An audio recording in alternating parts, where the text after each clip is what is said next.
Oke, bismillahirrahmanirrahim. Assalamualaikum warahmatullahi wabarakatuh. Bahasan kita sekarang adalah mengenai regresi ya. Jadi kita tentu sudah tahu bahwa regresi itu kan melihat hubungan antara variabel dependent ya, variabel dependent dengan variabel independen ya, melalui sebuah model ya, model matematis, model statistik ya. Nah, tentunya variabel dependen dalam regresi survival ya, ini adalah data survivalnya nanti. Data ketahanan hidupnya, dia nanti perannya sebagai variabel dependen. Yang mana kita ingin lihat bagaimana hubungan dari si data survival tadi dengan sekian banyak variabel-variabel independen. Ya. Nah, modelnya itu nanti banyak. Kita akan mulai dengan model regresi semi parametrik atau yang sering disebut sebagai model Cox proportional hazard ya, atau Cox hazard proporsional. Jadi karena ini dikemukakannya oleh seorang statistikawan yang bernama Cox ya pada tahun 72.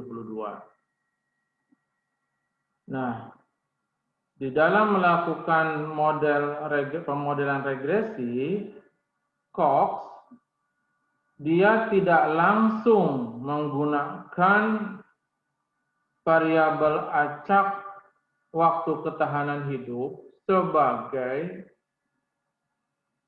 variabel dependennya, sebagai respon variabelnya, ya, melainkan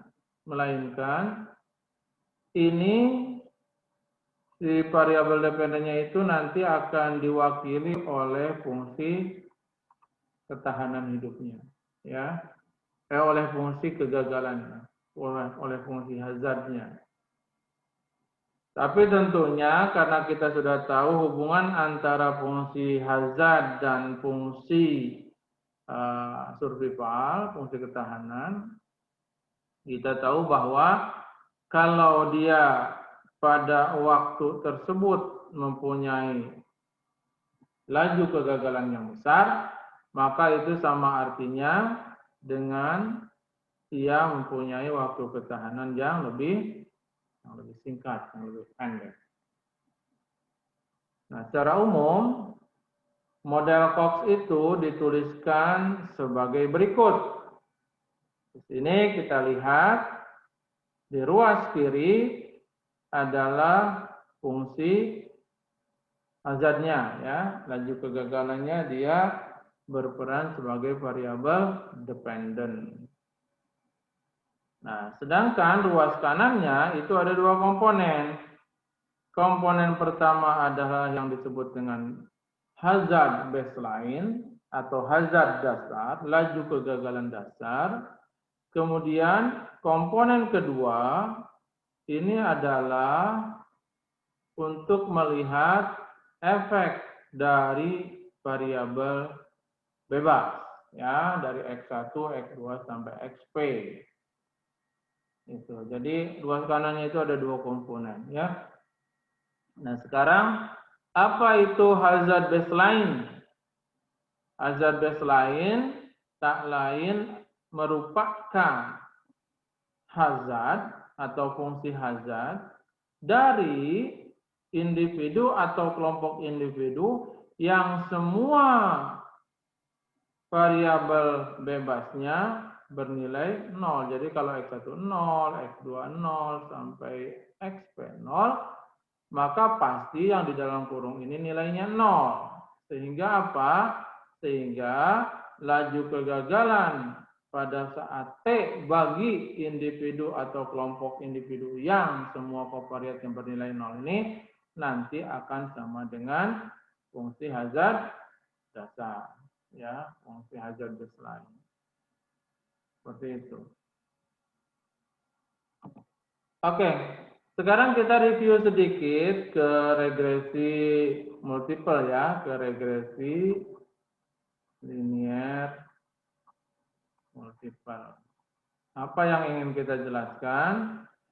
Bahwa kalau di regresi linear multiple itu Y, I sama dengan beta 0 tambah beta 1 X1 I tambah beta 2 X2 I sampai dengan beta P XP I, gitu kan ya?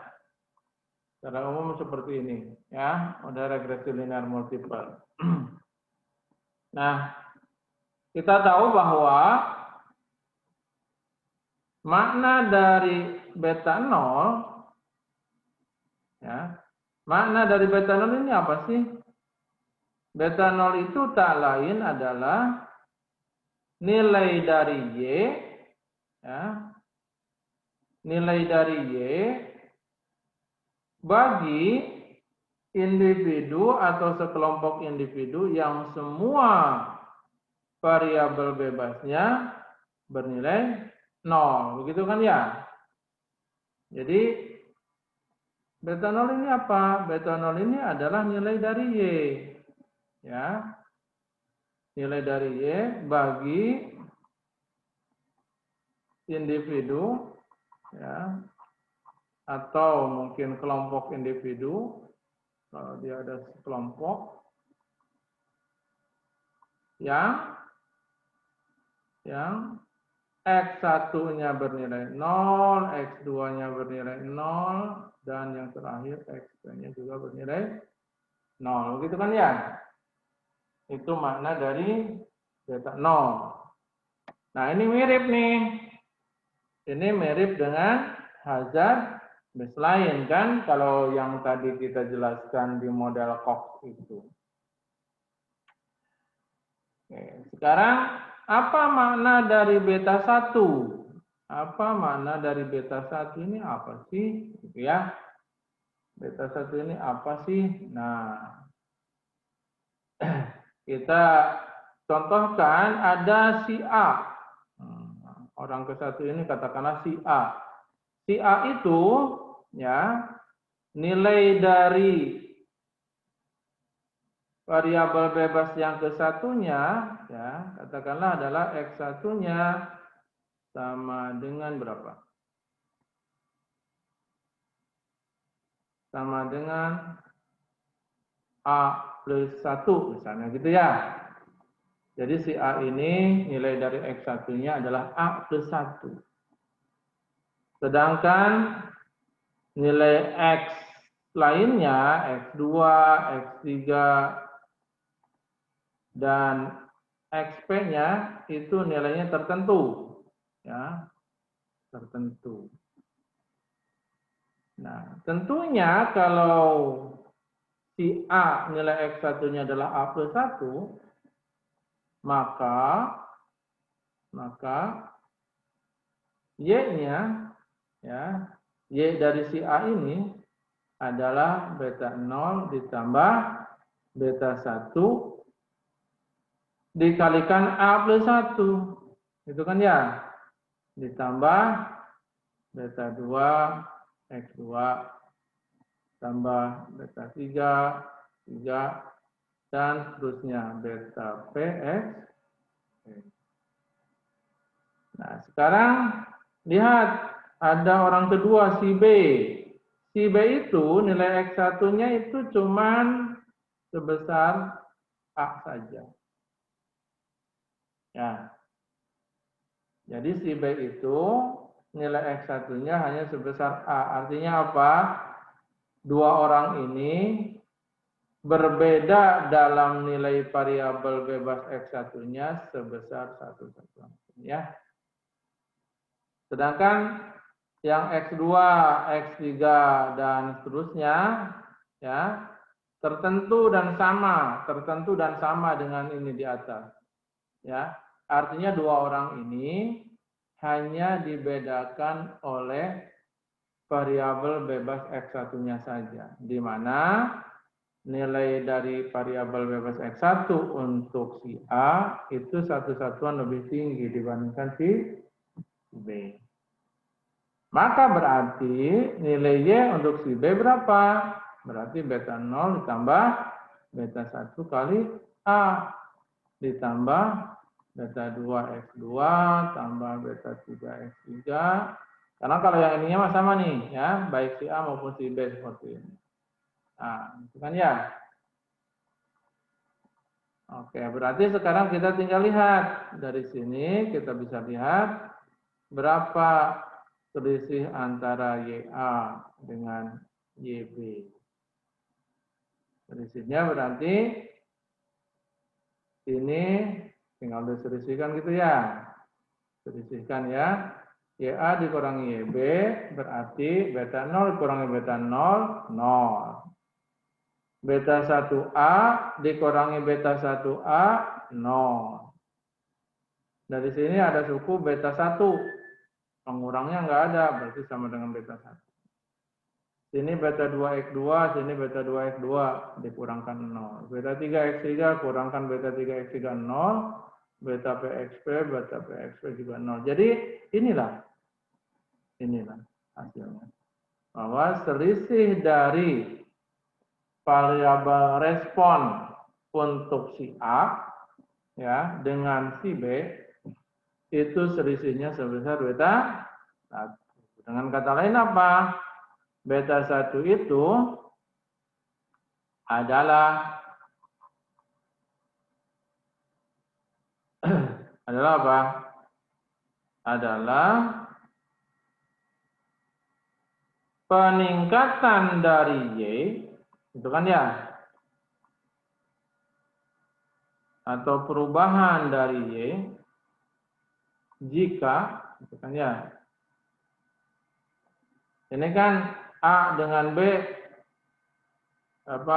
meningkat sebesar beta 1. Jadi beta 1 itu adalah peningkatan dari Y atau perubahan dari Y jika apa? Jika nilai X untuk si B atulah A. X1-nya ya. Untuk si A adalah A plus 1. Berarti dari sini ke sini berubah satuan. Jika nilai X1 berubah satuan. Ya. Dengan nilai variabel bebas lainnya tetap. Ya. Oke, jadi di dalam regresi linear multiple seperti itu, ya. Makna dari beta 0, ya. Makna dari beta 0 dan makna dari beta 1. Makna dari beta 0 adalah nilai dari variabel respon untuk individu yang semua nilai variabel bebasnya 0, sedangkan beta 1 adalah perubahan nilai variabel dependen jika variabel independen kesatunya berubah satuan dengan variabel bebas yang lainnya tetap. Ini nanti bisa berlaku juga untuk beta 2.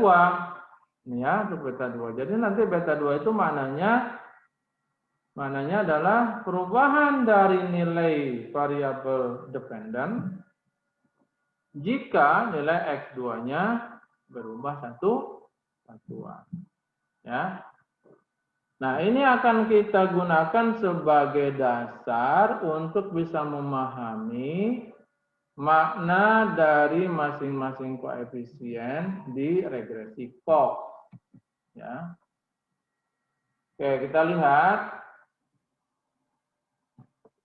Tadi sudah dijelaskan bahwa model dari Cox itu adalah HT sama dengan H0T dikalikan E pangkat beta 1 X1 beta 2X2 sampai terakhir beta Vx. Ini kan dari model kok seperti ini ya. Sekarang kita ingin memahami sifat-sifatnya. Ya, sifat-sifatnya. Oke. Supaya mudah, anggap saja variabel bebasnya cuma ada dua ya. Cuman ada X1 dan X2. Mempermudah. Oke, sekarang bayangkan ada dua individu. Ya, ada dua individu. Individu ke-1, dia mempunyai, ini katakan variabel X1, variabel X2 ya. Oke. Individu ke-1, bisa saya rapikan dulu.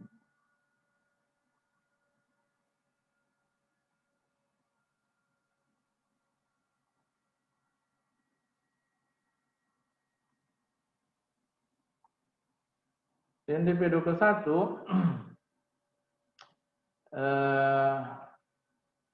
ya betul, individu ke-1, dia nilai dari variabel ke-1-nya adalah X11. Ya. Nilai dari variabel keduanya adalah X2 katanya. Nah, kemudian individu kedua, nilai dari variabel X1-nya adalah X12. X2-nya X2. Nah, jadi artinya apa? Dua orang ini, orang ke-1 dan orang kedua, sebenarnya variabel X2-nya sama. Yang membedakan dia adalah hanya di variabel X1-nya. Ya, hanya di variabel X1. Nah, sekarang kita ingin lihat bahwasanya katakanlah individu ke-1 ini dia mempunyai fungsi hazardnya adalah H1T. Jadi H1T itu adalah fungsi hazard dari individu nomor 1. Kemudian dari individu nomor 2 ada H2T. Gitu ya. Ada H2T. Nah, sekarang keduanya mau kita bandingkan. Maka kita bentuk yang namanya rasio hazard. Ya. Rasio hazardnya itu adalah hazard dari individu ke-1 dibagi hazard dari individu ke-2. Kita katakanlah, kita notasikan sebagai H12. Nah, berarti H12 adalah, atau ditulis dulu sini ya. Ya, udah betul ini. H12 adalah H1 per H2. H1-nya apa? H1-nya kalau dia mempunyai variabel bebas seperti ini, berarti H1 adalah H0T dikalikan eksponen beta 1 dikalikan variabel X-nya, yaitu X11, ditambah yang kedua dikalikan X2. Jadi H1 kayak gini. H2 kayak gimana? H2T berarti akan sama dengan H0T. Ini ya, H0T.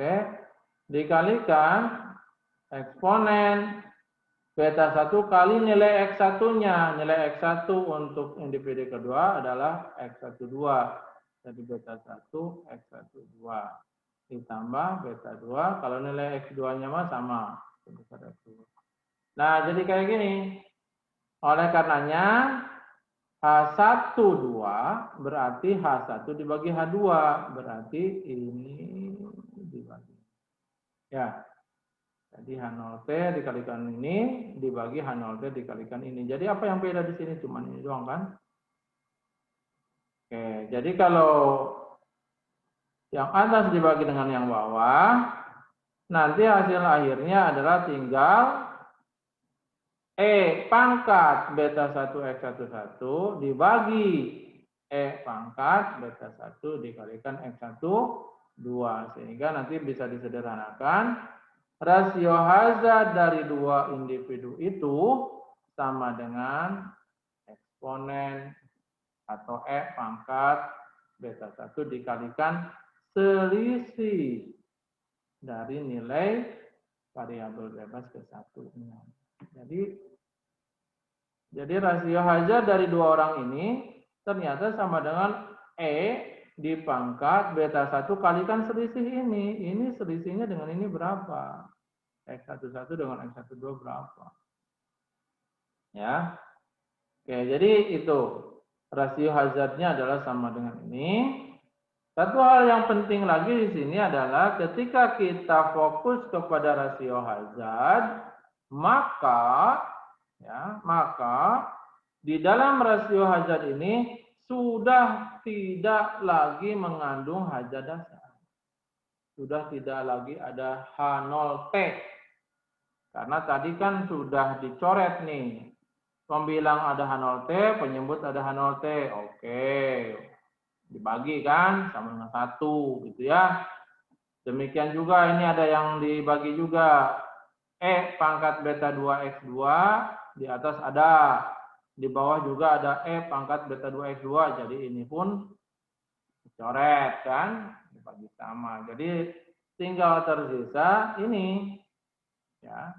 Dan satu hal yang penting di sini adalah rasio Hazard dari dua individu itu sudah tidak lagi mengandung Hazard dasar. Oke. Nah, sekarang kita andaikan nih, andaikan individu ke-1 itu, andaikan variabel bebas X1 ini adalah penanda grup, ya. Andaikan dia penanda grup, jadi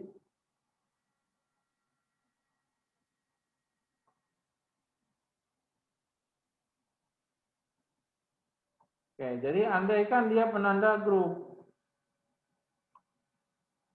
Nah, andaikan X1 ini adalah penanda grup, yaitu katakanlah cuma ada 2 grup. Apakah dia grup A? Kalau grup A, maka nilai X1-nya sama dengan 0. Ataukah grup B? Kalau grup B, nilai X1-nya bernilai grup A itu kalau nilai X1-nya 1.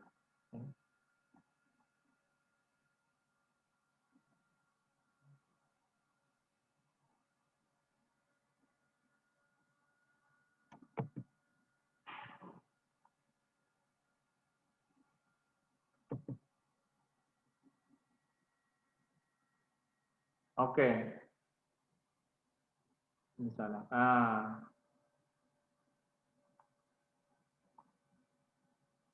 Grup A itu nilai X1-nya bernilai 1. Grup B nilai X1-nya bernilai 0. Ya. Dan dua grup ini yang membedakan dua individu tadi. Jadi individu ke-1 dia masuknya grup A. Individu kedua dia masuknya grup B. Ya.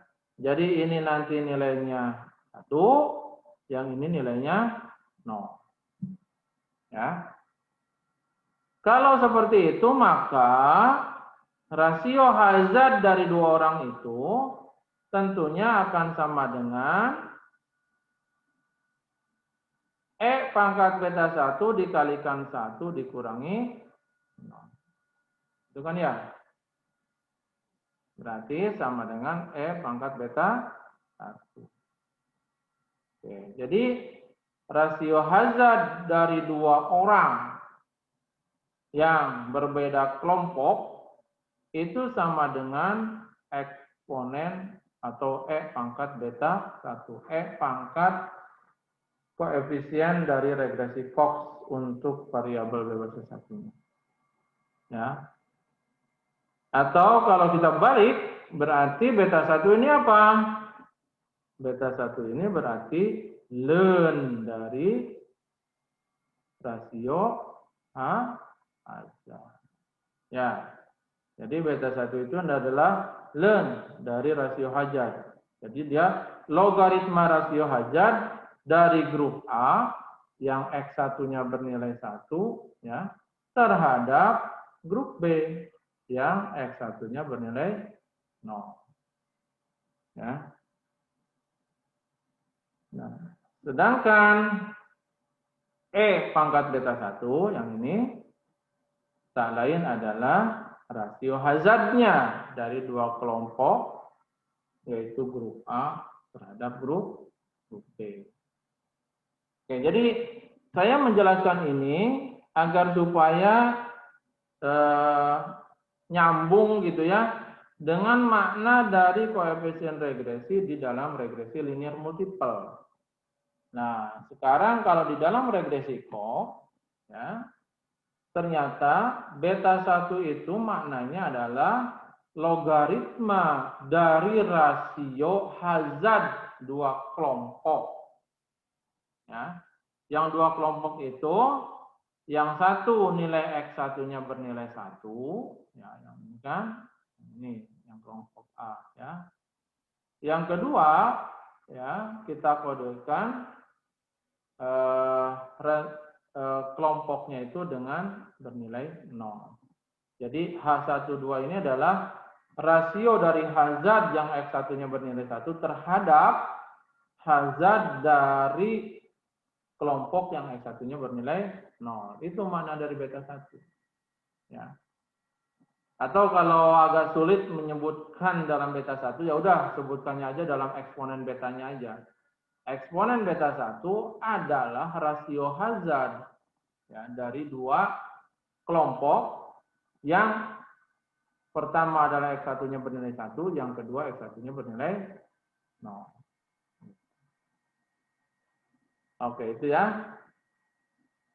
Nah, sekarang mungkin X1-nya ini variabelnya variabel kontinu. Kalau tadi kan penanda grup ya, grup A, grup B gitu. Jadi kategorik ya. Sekarang dia mungkin merupakan variabel kontinu. Katakanlah X1 ini adalah umur ya, satuannya tahun. Oke. Maka katakanlah ada si A. Si A ini nilai X1-nya itu adalah sama dengan X12 ditambah 1. Sedangkan si B, nilai X1-nya adalah X12. Oke. Jadi, mana yang lebih tua? Si A kan? Si A mah umurnya adalah X12 ditambah 1 tahun. Kalau si B mah umurnya hanya X12 saja. Oke, jadi ini bisa kita lihat rasio hazardnya, ya. Rasio hazardnya berarti nanti kayak gimana? H1, ya, H1 itu berarti yang lebih tua, yang A ya, yang A ini dari sini ya. H1T berarti sama dengan H0T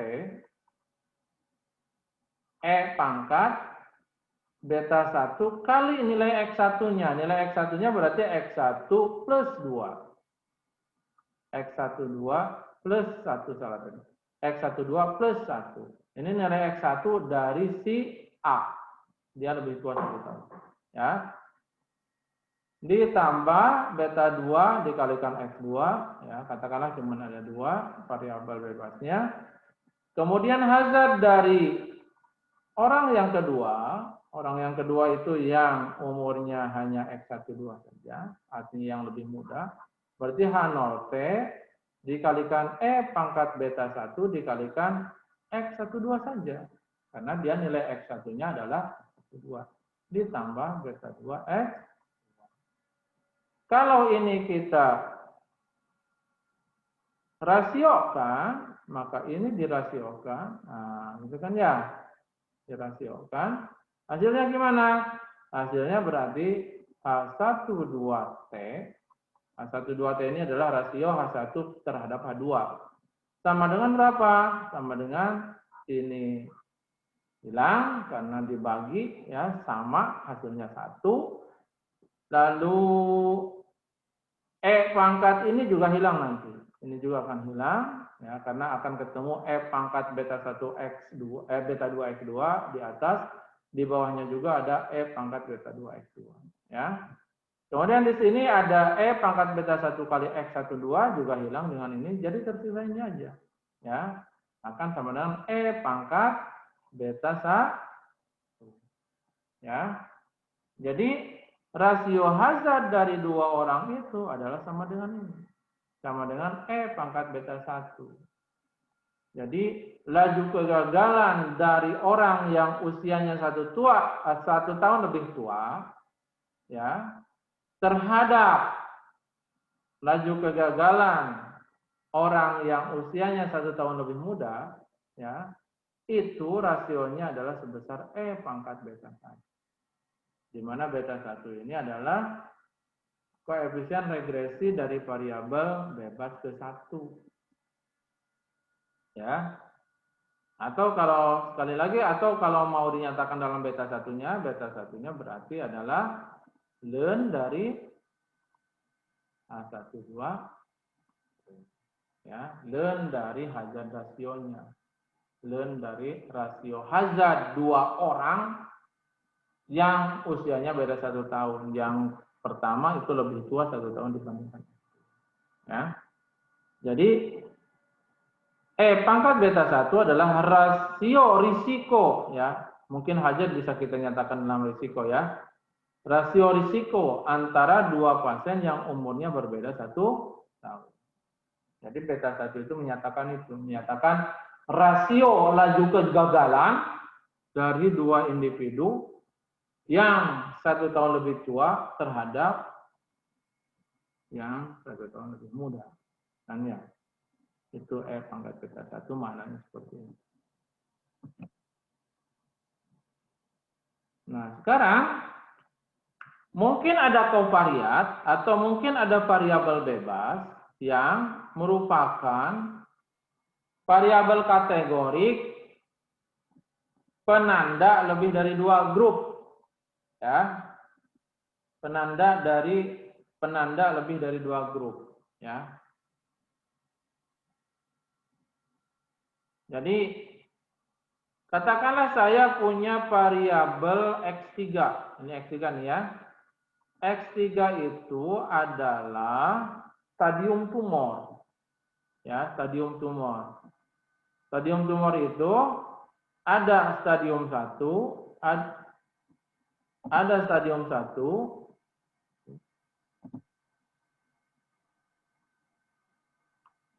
ada stadium 1, ada stadium 2, ada stadium 3, ada stadium 4. Ini kategorik nih. 1, 2, 3, 4. Nah, apa makna ya dari koefisien regresinya nanti kalau si variabel bebasnya dia merupakan penanda grup ya, yang mana grupnya lebih dari 2 ya. Kalau penanda grupnya yang cuma 2 kan tadi udah ya. Yang ini. Yang pertama ya. Jadi ini kan ceritanya, nah ini kan X1-nya itu hanya kategorinya itu hanya 2. Kelompok A atau kelompok B. Ya. Nah, kemudian yang kedua di sini kita ceritanya adalah kalau variabelnya itu kontinu. Nah, seperti umur gitu ya. Nah, sekarang yang ketiga adalah kalau variabel bebasnya itu adalah kategori. Ya. Namun si kategorinya lebih dari 2. Oke, bagaimana kalau begitu? Nah, untuk yang seperti ini, yang kategorinya lebih dari 2, maka ini harus dikonversi menjadi variabel dummy. Ini sama dengan yang di regresi linear multiple ya. Ini harus dikonversi kepada variabel dummy. Ya. Variabel dummy itu adalah variabel yang isinya hanya 0 atau 1 saja. Ya. Jadi kalau variabel dummy itu ya variabel boneka, isinya cuma 0 atau 1 saja.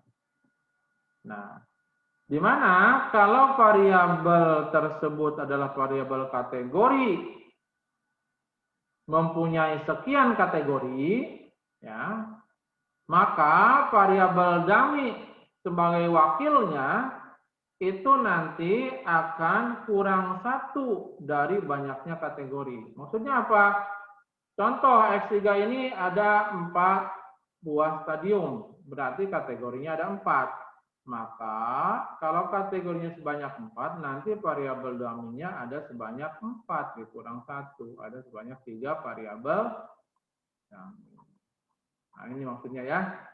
Jadi variabel dummy-nya itu adalah kurang 1 dari banyaknya kategori asli. Oke. Nah, di sini ya, di sini kita lihat. Jadi kalau variabel X3 ini adalah stadium tumor, di mana dia mempunyai 4 kategori, maka harus kita konversi menjadi 3 variabel dummy, yaitu Z1, katakanlah Z2, dan Z3. Di mana masing-masing Z ini nilainya itu cuma 0 atau 1. Ya, cuma 0 atau 1, makanya disebut variabel dummy. Oke, gimana cara pembuatan nilainya dari masing-masing variabel dummy? Oke, katakanlah misalnya saya membuat ketentuan bahwa kalau ada individu yang tumornya stadium 1, maka variabel X3-nya saya akan wakili menjadi variabel Z1, Z2, dan Z3, yang mana Z1-nya 0, Z2-nya 0, Z3-nya 0. Ya. Jadi, kalau X3-nya bernilai 1, ini aslinya ya, aslinya bahwa X3-nya bernilai 1. Ini X3 nih. Ya. Ini X3 nih, ada 1, ada 2, ada 3, ada 4. Kalau X3-nya bernilai 1, maka individu yang X3-nya bernilai 1 itu nanti akan diwakili oleh 3 buah variabel dummy. Yang mana variabel dummy pertama nilainya 0, variabel dummy kedua nilainya 0, variabel dummy ketiga nilainya 0. Gitu. Nah, kemudian kalau ada individu yang X3-nya bernilai 2 atau dia termasuk stadium kedua, maka ini akan diwakili oleh Z1-nya bernilai 1, Z2-nya bernilai 0, Z3-nya bernilai 0. Jadi kalau X3-nya 2 aslinya, maka di dummy-nya mah akan diwakili oleh 3 pasangan nilai, yaitu Z1-nya 1, Z2-nya 0, dan Z3-nya 0. Yang ketiga, ya, kalau X3-nya bernilai 3, kategori ketiga, maka nilai dari variabel dummy-nya adalah ini. Z1-nya 0, Z2-nya 1, Z3-nya 0. Yang terakhir, kalau X3-nya bernilai 4, jadi kalau pasien itu stadiumnya 4, maka nanti akan diwakili oleh pasangan nilai dummy-nya, Z1-nya 0, Z2-nya 0, Z3-nya 1. Oke. Nah, nanti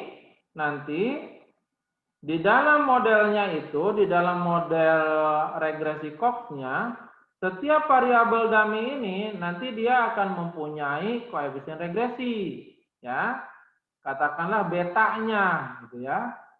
Nah, nanti nilai beta bagi setiap variabel dummy, ya, misalnya untuk beta untuk Z1, gitu ya, dia tak lain nanti akan merupakan log rasio hazard dari kategori tersebut, ya, dari kategori tersebut terhadap kategori referensi. Ya. Apa kategori referensi?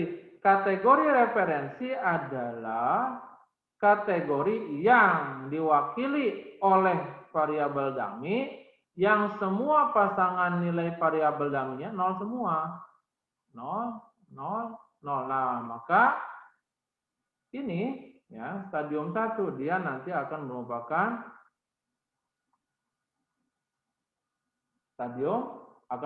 kategori referensi. Ya. Apakah cuma itu? Bisa aja kalau saya misalnya ingin menggunakan yang kedua sebagai referensi. Ya. Kalau stadium kedua yang saya akan jadikan referensi, maka otomatis ya individu yang stadium tumornya adalah stadium tumor 2, maka dia akan memperoleh nilai Z1-nya 0, Z2-nya 0, dan Z3-nya 0. Jadi otomatis dia 0 kalau dia referensi. Ya. Nah, selanjutnya tinggal diatur, ya. Tinggal diatur. Nah, nanti stadium 1 akan diperlihatkan oleh nilai Z1-nya yang bernilai 1. Ya. Tapi Z2, Z3-nya dia 0. Ya. Kemudian stadium 3 akan diwakili oleh Z2-nya yang bernilai 1, tapi yang lainnya akan 0. Ya, ininya Z1-nya 0, Z3-nya 0. Nah, kalau seperti ini, maka referensinya adalah stadium 2. Dan sekali lagi nanti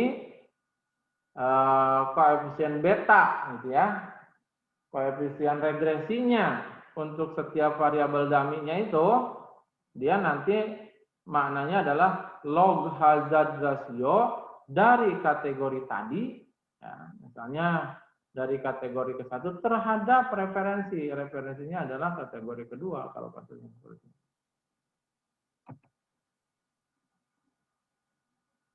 Oke, selanjutnya itu tadi mengenai makna dari model regresi Cox.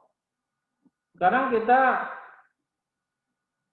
bagaimana sih cara menaksir model regresi Cox? Ya, tadi kan model regresi Cox itu adalah HT sama dengan H0T E pangkat beta 1 X1 beta 2 X2 sampai seterusnya beta P X P.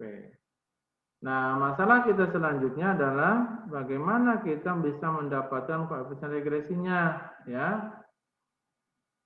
Bagaimana kita bisa mendapatkan koefisien regresinya beta 1-nya berapa, beta 2-nya berapa, beta P-nya berapa. Ya. Koefisien beta dari model Cox proportional hazard, PH ini proportional hazard, itu dapat ditaksir dengan menggunakan metode kemungkinan maksimum. Ya, jadi metode untuk menduga koefisien regresinya adalah metode kemungkinan maksimum. Lagi-lagi kita memisalkan kita punya N buah subjek, dari N itu ada R yang event, ya, sedangkan sisanya N min R adalah term serta kanan, ya.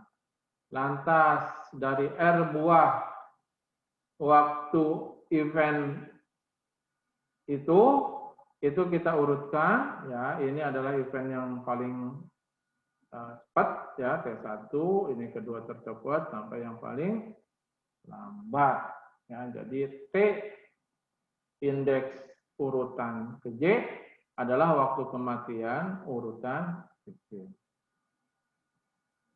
Nah, kemudian saya sudah pernah jelaskan mengenai riset, ya, himpunan yang berisiko. Itu notasinya adalah R besar dalam kurung T indeks terurut J. Jadi ini riset. Riset itu adalah himpunan subjek-subjek yang berisiko mati pada waktu TJ. Siapa saja dia? Dia adalah yang masih hidup dan yang tidak tersensor sesaat sebelum TJ. Ya, sesaat sebelum TJ. Jadi katakanlah begini. Ini adalah ada waktu kematian ke TJ. Nah, maka kalau saya harus mencari apa itu himpunan yang berisiko pada waktu kematian TJ ini siapa saja nih? Siapa saja? Nah, ini jawabannya. Adalah subjek-subjek yang berisiko mati pada waktu TJ. Jadi yang berisiko mati di sini siapa aja? Ya tentunya adalah yang masih hidup dan tidak tersensor sesaat sebelum TJ. Jadi TJ minus dikit gitu ya. Nah, TJ minus dikit itu siapa saja nih? Gitu ya, siapa saja nih? Nah, tentunya yang mungkin juga mati atau event di TJ-nya ini, termasuk yang event di TJ-nya ini. Ya, jadi di sini dijelaskan terdiri atas yang masih hidup dan yang tidak tersensor sesaat sebelum TJ.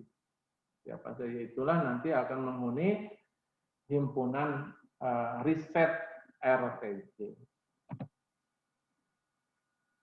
Oke. Kita akan langsung saja menurut Cox ya. Fungsi kemungkinan untuk model proporsional hazard, dia fungsi kemungkinannya seperti ini. Seperti ini. Jadi lagi-lagi dari waktu kematian pertama, waktu kematian kedua, waktu kematian ketiga, sampai waktu kematian ke R, gitu kan, ke R itu yang terakhir ya. Nah, nanti akan dikali-kalikan, ini kan produk nih ya, perkalian nih ya, perkalian. Apanya nih yang dikalikan? Ininya nih. Ininya yang dikalikan. Ya. Ini yang dikalikan. Ya. Oke, jadi kita nanti mulai dari J sama dengan 1. Ya, jadi mulai dari di sini, dari waktu kematian pertama. Ya. Apa itu? Ketika dia di T1, kita berarti harus menghitung eksponen beta aksen dikalikan X dalam kurung J indeksnya itu. XJ itu apa? XJ ini adalah kovariat atau variabel bebas dari individu yang mati pada TJ. Ya. Jadi katakanlah begini, di sini ada yang mati nih. Nah, lalu saya periksa nilai variabel X-nya berapa sih orang yang mati tadi. Nah, itu saya sebut sebagai X, ini bisa vektor ya, X dalam kurung J. Jadi ini adalah nilai variabel bebas dari individu yang mati pada T1 berarti. Ya, kalau J-nya sama dengan 1 berarti di sini adalah nilai dari individu, nilai dari variabel bebas, nilai variabel bebas dari individu yang mati pada T1. Ya. Jadi dia variabel bebasnya berapa aja nilainya. Katakanlah X1-nya berapa sih, X2-nya berapa sih, X3-nya berapa sih. Nah, itu ya. Oke, kemudian pembaginya di sini ya, pembaginya di sini ada XL, ini L nih ya, XL. Nah, L itu apa? L itu nanti indeks untuk setiap individu yang merupakan anggota dari himpunan riset pada TJ, ya, pada T1. Jadi kalau di T1 ini misalnya yang berisiko itu ada 3 orang, berarti nanti ini harus dijumlahkan ada sebanyak 3. Eksponen beta aksen X yang ke-1, ya, maksudnya dari individu yang ke-1, dari anggota yang berisiko pada T1-nya ini, ditambah gitu kan, yang kedua tambah yang ketiga sampai yang ketiga. Pokoknya ini dijumlahkannya adalah untuk seluruh anggota dari riset pada T1 gitu ya, kalau J-nya sama dengan 1. Nah, kita baru selesai untuk satu suku nih. Ya, di dalam perkaliannya baru selesai untuk satu suku. Nah, nanti kita beranjak ke J sama dengan 2, berarti ke sini. Nanti di T2 di sini. Ya, di T2 ini pembilangnya apa? Pembilangnya adalah eksponen dari beta aksen kalikan X2. X2 ini apa? X2 ini adalah nilai variabel bebas dari individu yang meninggal di T2 ini. Di sini nanti X vektor ya, 2. Jadi individu yang meninggal di T2 ini siapa sih? Oh, dia nilai variabel bebasnya X2. Katakanlah jenis kelaminnya apa, gitu ya, golongan darahnya apa, misalnya begitu ya. Apakah dia perokok bukan, gitu. Itu adalah nilai dari variabel bebas. Ya. Kemudian pembaginya apa? Penyebutnya ini. Penyebutnya adalah nanti penjumlahan dari seluruh individu anggota riset pada T2. Ya. Kan di sini J-nya udah bergerak kedua ya. Berarti di sininya nanti untuk individu-individu anggota dari riset pada T2. Jadi yang pada T2 ini sesaat sebelum T2 masih hidup itu siapa aja sih? Ya. Nah, itu nanti akan masuk ke sini. Selesai nanti sampai T2. Lanjut nanti T3 sampai terakhirnya di sini nanti. Ya, di TR ini. Nah, kalau di TR ini berarti ininya pembilangnya adalah XR. XR itu apa? XR itu adalah apa? Nilai variabel bebas dari individu yang meninggal di TR. Di apa nih nilai-nilai variabel bebas? Ya. Kemudian penyebutnya adalah nanti anggota risetnya, gitu ya. Anggota riset di TR ini siapa aja? Ya. Siapa saja yang sesaat sebelum TR ini masih hidup.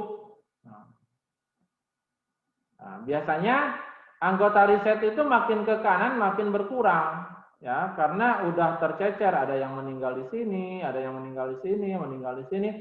Berarti nanti yang tersisa di sini anggota riset di TR itu dipastikan tinggal sedikit, ya, sehingga nanti penyebutnya di sini kalau dia pada TR itu nanti tersisa sedikit. Oke, jadi secara apa ya, secara narasi gitu ya, seperti itulah penjelasan dari rumus ini. Nah, kemudian ada cara lain untuk menyajikan fungsi kemungkinan dari model proporsional hazard ini. Caranya adalah sebagai berikut, ya. Caranya sebagai berikut. Ada N orang individu, ada N individu. Yang N individu ini waktu ketahanannya T1, T2 sampai Tn. Ya. T1, T2 sampai Tn. Jadi yang N orang itu waktu ketahanannya kita catat T1, T2 sampai Tn. Namun ada keterangannya mengenai apakah dia tersensor atau enggak, yaitu deltanya. Jadi T1 ini deltanya delta 1 untuk menandakan apakah T1 ini tersensor apa enggak. T2 ada penandanya delta 2, Tn ada penandanya delta N. Di mana si delta ini akan bernilai 0 kalau si T-nya ini tersensor kanan, sedangkan deltanya akan bernilai 1 kalau nilai dari waktu survival ini adalah nilai data yang lengkap, bukan data yang tersensor. Oke, jadi kalau yang kedua ini kita catat semuanya, ya. N orang itu kita catat, ya. Selain kita mencatat waktunya, kita juga mencatat indikator penyensorannya, delta. Nah, kalau kita mempunyai pasangan data ini, T dan delta, ya untuk setiap individu dari N orang ini. Nah, ini bisa kita sajikan rumus di atas dengan rumus ini. Ya. Lihat di rumus yang ini, perkaliannya itu dari I sama dengan 1 sampai N. Jadi artinya seluruh individu diikut sertakan. Ya. Namun, di dalam komponen yang dikalikannya ini, dia dipangkatkan dengan delta I. Ya, dia dipangkatkan dengan delta I, sementara delta I nilainya itu biner, 0 atau 1. Ya. Coba bayangkan, kalau delta I-nya bernilai 0, artinya kalau si waktunya itu adalah waktu yang tersensor kanan. Ya, bukan pengamatan lengkap. Maka berarti nanti deltanya akan 0, berarti pemangkat di sininya akan 0. Kalau pemangkatnya 0, maka komponen di dalam kurung siku ini akan bernilai 1.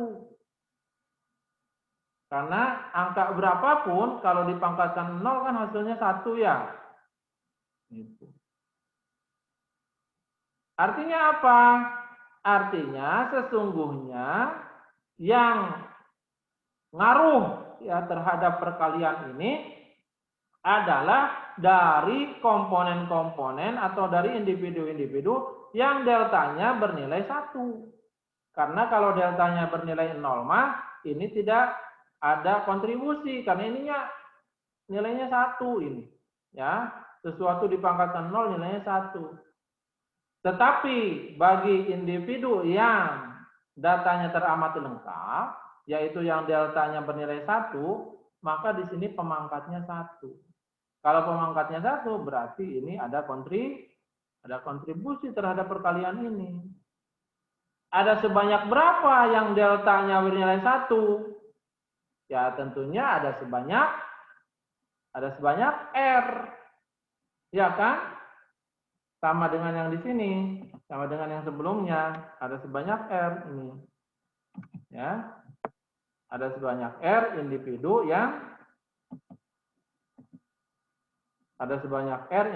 yang waktu ketahanannya teramati lengkap. Sehingga efektifnya persamaan ini adalah hanya sebanyak R. Ya, manakala deltanya bernilai 1, manakala datanya teramati lengkap. Jadi oleh karena itu, rumus yang atas dengan rumus yang bawah ya sama aja sesungguhnya. Ya, sama aja sesungguhnya. Kalau di atas hanya concern kepada data yang teramati lengkap, ada R buah, ya. Ada R buah yang teramati lengkap sini. Kalau yang bawah, dia ambil semuanya T1, T2 sampai Tn, tetapi manakala dia tersensor, maka pemangkatnya adalah 0. Kalau pemangkatnya 0 berarti 1 di sininya. Kalau 1 berarti tidak ada kontribusi terhadap fungsi kemungkinan. Oke. Jadi itu dua penyajian fungsi kemungkinan untuk model proporsional hazard. Nah, kalau fungsi tadi kita logaritmakan, ya, jadi kalau yang fungsi ini, kalau fungsi yang ini kita logaritmakan, ya, kalau ini kita logaritmakan, maka hasilnya adalah sebagai berikut, ya. Mengapa sih dilogaritmakan? Nah, ini kita ingin memanfaatkan sifat baik dari fungsi logaritma, ya.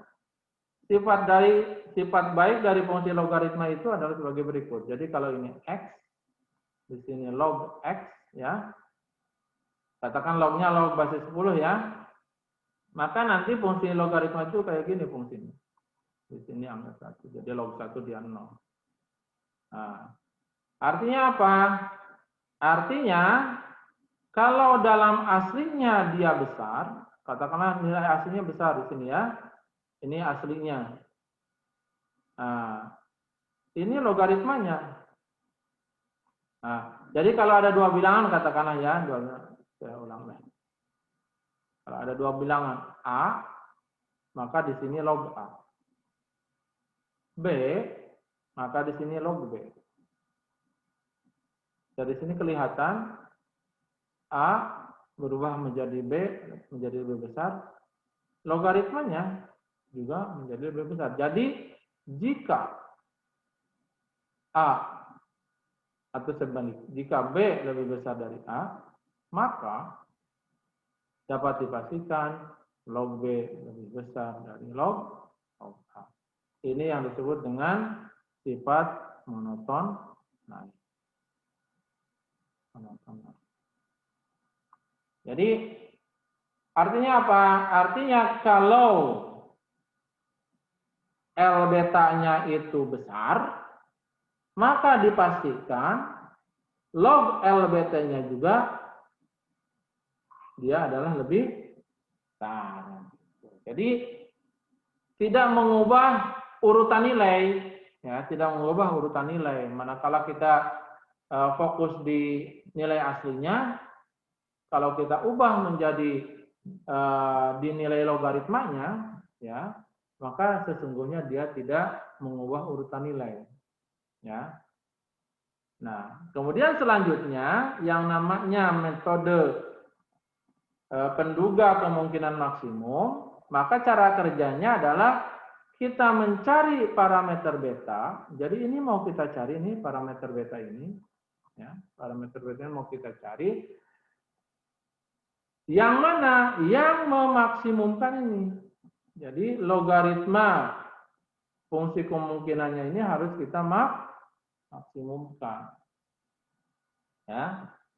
Jadi dia harus dimaksimumkan. Jadi carilah beta, carilah penduganya ini. Yang mana yang mau kita cari? Yang mau kita cari adalah yang memaksimumkan logaritma fungsi kemungkinan. Nah, bagaimana cara mencarinya? Nah, kita harus menggunakan ilmu alat. Alatnya itu adalah di kalkulus, ya, dan di metode numerik. Gitu. Jadi kita butuh ilmu tambahan, ya, butuh jurus tambahan agar supaya bisa mendapatkan penduga beta yang memaksimumkan logaritma dari fungsi kemungkinan. Apa tambahan jurusnya itu?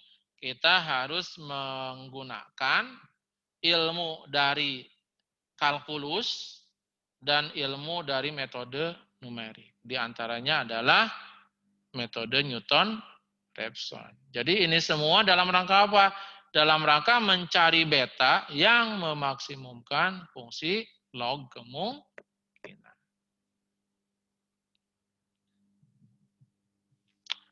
Oke. Nanti dalam prakteknya memang menggunakan software, ya. Oke, sekarang kita lihat ada contoh. Di sini saya mempunyai contoh data dari 90 pasien. Jadi ini N-nya 90, ya. Pasien apa? Dia pasien kanker laring. Kanker laring, kanker pita suara. Kemudian terdapat dua variabel bebas, yaitu usia dari si pasien dan stadium dari kankernya. Ya. Nah, kemudian karena variabel bebas stadium ini dia merupakan variabel kategorik dengan 4 buah kategori, maka kita seperti tadi dibilang harus mengubahnya menjadi variabel dummy. Ya. Variabel dummy-nya seperti apa? Variabel dummy-nya adalah seperti yang tadi saya jelaskan, ya. Jadi nanti ini ada di sini stadium, ya, stadium ada 1 2 3 4 gitu, ya. Ini mau kita ubah menjadi variabel dummy Z1, Z2, Z3 gitu, ya. Nah, di sini katakanlah kita mau pakai sebagai referensinya adalah stadium 1. Maka stadium 1 dipastikan nilai semua Z-nya 0 di sini ya. Nah, kemudian nilai Z1 dia bernilai 1 kalau stadiumnya 2. Jadi kalau stadiumnya 2, Z1-nya itu 1. Ya. Nah, sedangkan lainnya itu 0. Jadi kalau dia bukan stadium 2, misalkan stadium 1, 3, atau 4, maka dia 0. Jadi di sini 0, sini 0, di sini 0. Kemudian variabel dummy Z2 kita akan gunakan untuk penanda stadium 3. Ya. Jadi kalau dia stadium 3, maka Z2-nya bernilai 1. Jadi di sini 1. Ya. Sedangkan kalau selain stadium 3, dia 0. Jadi di sini 0, di sini 0, di sini. Kemudian Z3 akan digunakan sebagai penanda stadium 4. Berarti Z3 ini di stadium 4 di sini 1. Sedangkan selain stadium 4, berarti di stadium 1, 0, stadium 2, 0, di stadium 3 juga. Jadi hasilnya kayak gini nih. Ya. Jadi referensinya ini ya, ini referensinya nih. Ini referensinya stadium 1. Oke.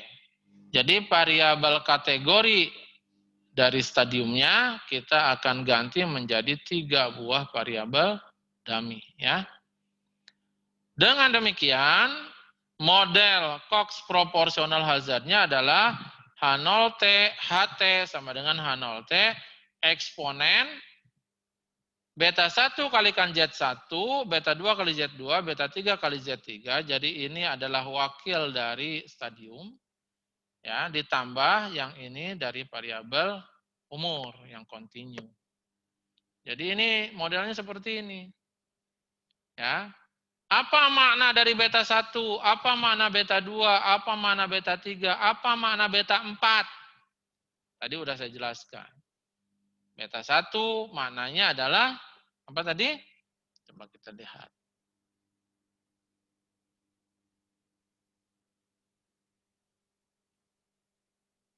Nah, ini ya.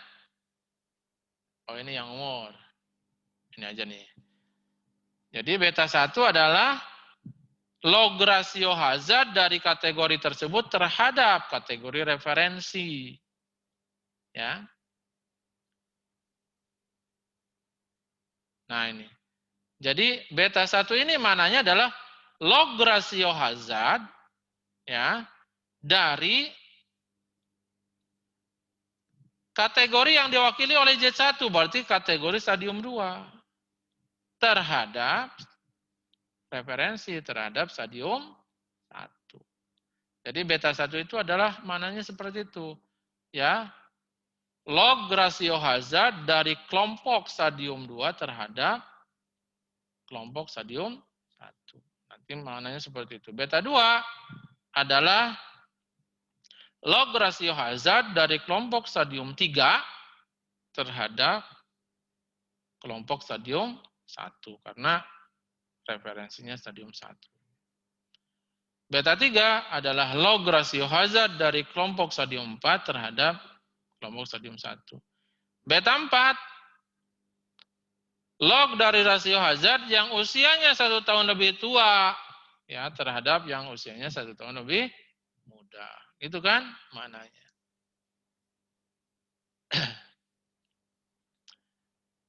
Oke, ini tadi sudah saya jelaskan bahwa sesungguhnya ini mirip dengan regresi linear multiple ya. Jadi kita lihat nanti apakah koefisien regresinya itu signifikan apa enggak gitu dengan melihat v-value-nya. Ya.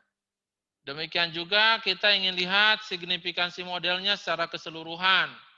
Ya. Kalau di dalam regresi linear multiple kan menggunakan R kuadrat ya. R kuadrat itu koefisien determinasi. Di sini juga ada.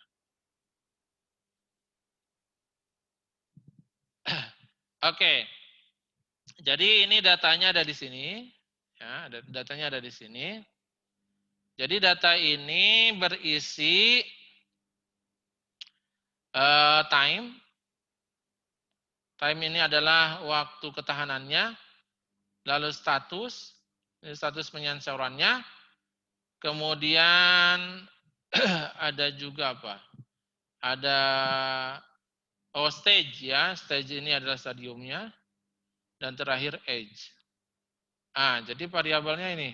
Data ini ada variabelnya ini. I-nya 1, 2, sampai 90. Jadi ada 90%. Ya. Waktu ketahanannya berapa? Kemudian status tersensor atau enggaknya. Kemudian stadiumnya 1 sampai 4. Kemudian usianya.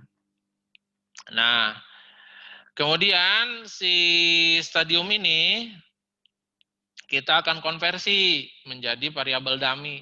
Ya. Kalau dia stadiumnya 2, maka nanti akan diwakili oleh variabel dummy yang pertama, oleh Z1. Ya. Tadi Z1 itu adalah dia akan bernilai 1 kalau stadiumnya 2, bernilai 0 kalau stadiumnya lainnya. Lainnya itu berarti stadium 1, 3, atau 4. Demikian juga dari sini. Z2. Z2 itu nanti akan bernilai 1 kalau stadiumnya 3, 0 kalau lainnya. Terakhir di sini Z3 bernilai 1 kalau dia stadium 4, 0 kalau dia stadium lainnya. Ya. Nah, kemudian kita tinggal panggil saja perintah di R-nya yaitu cox ph. Ya. Oh ini perintah untuk mengakses setiap kolom dari datanya. Ya. Jadi kalau database secara keseluruhan saya kasih nama laring. Nah, kemudian gimana caranya agar supaya kita bisa mengakses setiap kolomnya? Nih, maka saya harus attach ya, pakai attach. Nah, kemudian saya panggil perintahnya cox ph, perintah sub, kemudian ini variabel survivalnya, ini indikator penyensorannya.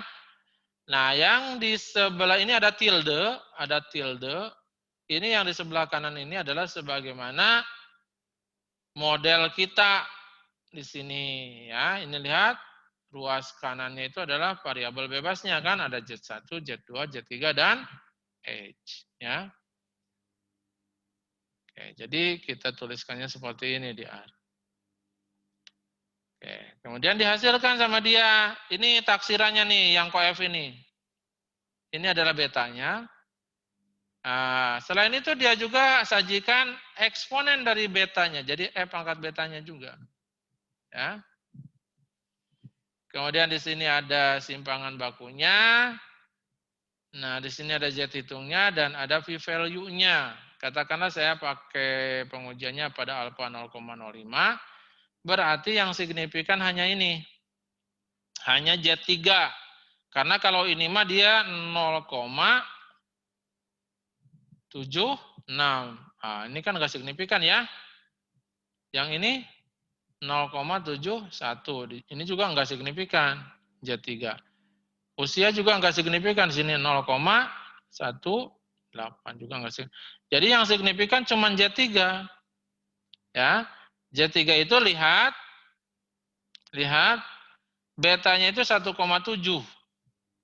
Nah, jadi untuk Z3 itu betanya itu 1,7 ya, beta taksirannya 1,7. Ini menandakan bahwa mana dari betanya?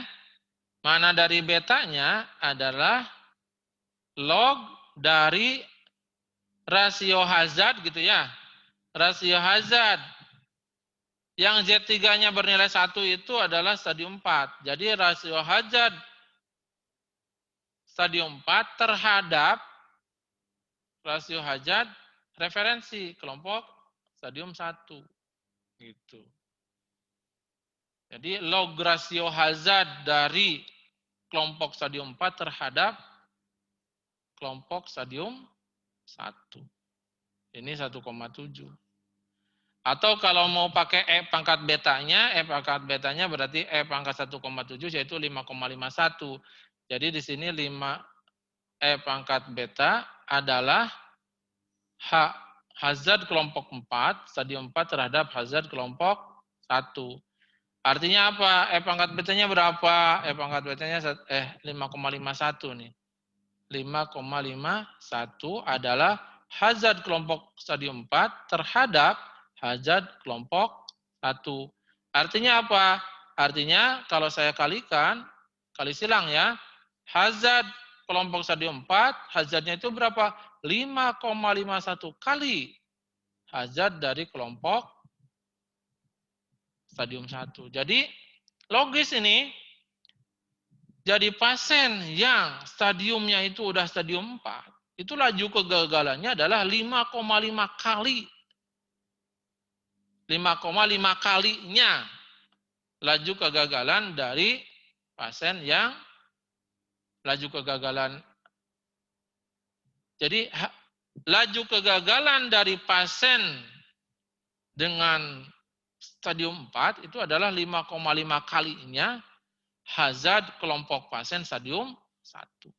Logis kan? Jadi udah sedemikian parahnya berarti. Ya. Oke, di samping itu juga di sini ada likelihood ratio testnya. Kita lihat p-value-nya juga signifikan, menandakan modelnya itu bermakna, gitu kan ya? Menandakan modelnya bermakna. Nah ini ya mananya. Jadi kalau dilihat, kalau mau lihat stadium tumor, ya lihat aja koefisien dari Z1, Z2, dan Z3. Dia akan membandingkan stadium 2 terhadap 1, stadium 3 terhadap 1, stadium 4 terhadap 1. Tumor paling parah, yaitu Z3-nya yang stadium keempat, dia signifikan. Artinya berbeda signifikan dengan stadium 1, dengan p-value-nya yang kecil ini.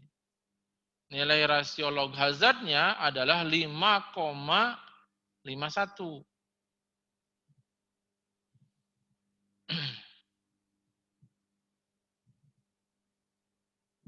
Ya, yang ini kan. E pangkat beta itu apa tadi? Coba kita lihat. E pangkat beta itu. Nah, E pangkat beta itu adalah rasio hazard.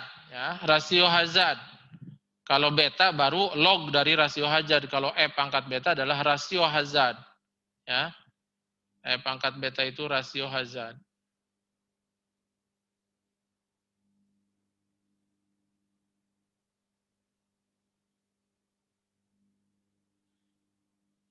Ini kan E pangkat betanya adalah 5,51. Berarti bukan rasio log hazard, tapi rasio hazard. Ini rasio hazard. Ya, rasio hazard itu 5,51.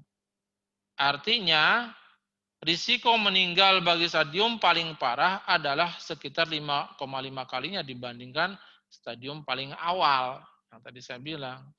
Ya, rasio kegagalan yang stadium 4 adalah 5,5 kalinya laju kegagalan kelompok stadium 1. Ya. Ini ada sedikit, ini bukan log tapi langsung hazardnya. Rasio hazardnya bukan rasio lognya. Nah kemudian kalau usianya itu beta 4-nya 0,019. Nah kemudian E pangkatnya adalah 1,02 ya. Jadi kalau E pangkatnya 1,02 ya, E pangkat koefisien regresi untuk usia adalah 1,02. Ini kan berarti H1 per H2. H1T per H2T.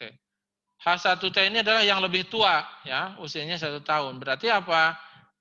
Berarti 1,02 adalah sama dengan rasio yang lebih tua terhadap rasio yang lebih muda. Artinya apa? Rasio kegagalan dari orang yang 1 tahun lebih tua adalah 1,02 kalinya dibandingkan orang yang 1 tahun lebih Mudah, kan gitu ya. Jadi kalau yang 1 tahun lebih tua itu adalah 1,02 kalinya, boleh dibilang adalah 2% lebih tinggi, gitu kan? 2% lebih tinggi. Yang 1 tahun lebih tua itu risiko meninggalnya adalah 2% lebih tinggi. Ya. Meskipun ya dia tidak signifikan. Oke, demikianlah ya untuk pertemuan kali ini. Saya tutup. Wassalamualaikum warahmatullahi wabarakatuh.